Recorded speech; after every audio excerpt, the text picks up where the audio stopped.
আমাদের প্রবাসীদের জন্য একটা দুঃখজনক বিষয় ভাই এটাই, আমরা প্রবাসীরা দূরের থেকে শুধু তাকাই দেখতে পারি, কিন্তু আসলে আমরা কাছে যেতে পারি না, বুঝছেন। আমাদের প্রবাসীরা যে যেরকম পারে সে সেরকম বলে যায়। দেখেন, আমরা প্রবাসীরা 99% মানুষ শুধু প্রবাসীরা ছাত্রদের পক্ষে নিয়ে কথা বলছে, কারণ ছাত্ররা যেটা বলছে সেটা অলিগাল কিছু না। এটা আমাদের বাংলাদেশে দেখেন, আপনি একটা চাকরিতে যাইবে, আমাদের বাড়ির পাশে এক ভাই, ঠিক আছে, সে মাস্টার্স ডিগ্রি কমপ্লিট করে তারপর সে এখন প্রবাসে আছে, মাস্টার্স ডিগ্রি কমপ্লিট করে সে এখন প্রবাসে আছে। তবে যাই হোক, আমাদের বাংলাদেশে একটা গরিব ঘরের সন্তান লেখাপড়া করে কোনো দিন চাকরি করতে পারবে না, কারণ বাংলাদেশের যে পরিস্থিতি আর যে অবস্থা, কারণ তাদের নেতা ফেতা আছে, তারাই চাকরি নিয়ে যাবে, তারপরে আবার আছে কোটা, কোথায় যাইবেন কোন? তাহলে গরিব ঘরের সন্তানরা লেখাপড়া করে কি করবে? কোনো উপায় আছে? কোনো উপায় নাই।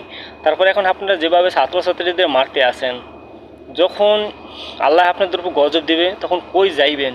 পালানোর সময় পাইবেন না তখন, এই ছাত্রছাত্রীদের অভিশাপে।